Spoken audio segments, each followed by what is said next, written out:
Hi, I'm Matt Beeston. I'm an NLP trainer and performance coach. I help grassroots and professional athletes get better results faster in their sport.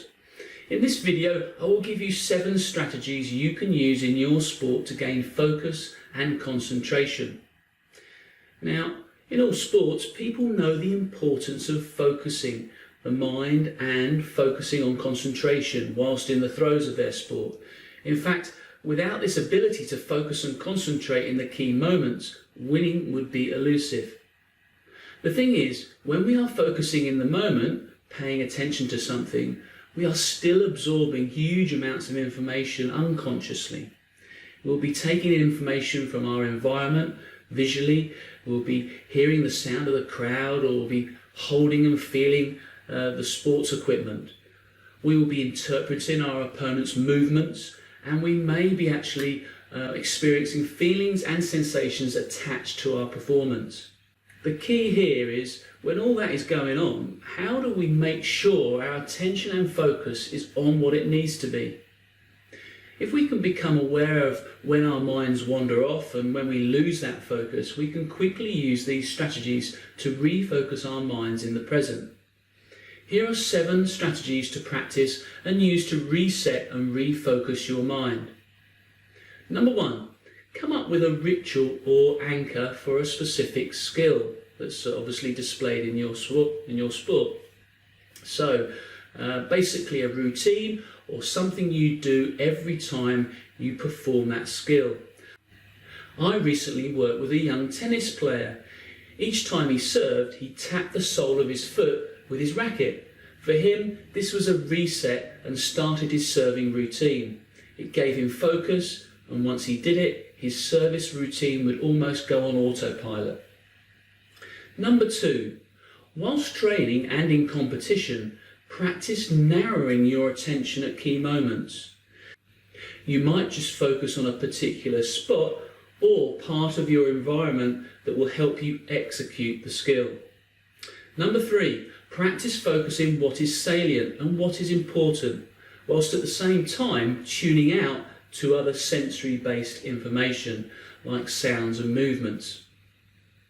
Number 4, during any breaks or pauses in play, half time for instance, have a focus spot that you can concentrate on whilst waiting for your action to resume. By doing this, you don't allow your mind to wander off into negative self-talk, which would disturb your concentration.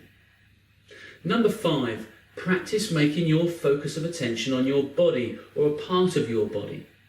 Now this can be done through something like yoga. I practice yoga and find it really helps me to do this. Number 6, practice a focus on your rhythm and balance.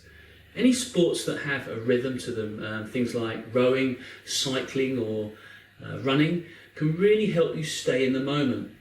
Even other sports like tennis and gymnastics have a rhythm to pay attention to. The last one I use a lot with athletes is creating an auditory trigger word to snap you into a state of concentration. It could be just the word concentration, focus, or reset. This trigger word can be used in combination with an action. It might be that you look at the ball or a target or even your opponent. Some players even slap their chest or clap their hands. Whatever the combination, make it work for you. Okay, there you go. You have 7 ways of practicing and developing your focus and concentration. Start introducing them now and notice how much more in the moment you are in your sport. Okay, that's it for this one. If you want to take this mental training further and gain access to the full potential of your mind and body to get amazing results in your sport, then why not complete our online sports psychology program? It has over 30 videos of content to help you train your mind and become a more consistent and successful athlete or player. Click the link in the description to take you to this unique program. Also, you can check out our other videos on NLP and sports psychology on this channel and download our free ebook. Okay, that's it for now. You'll see me in the next.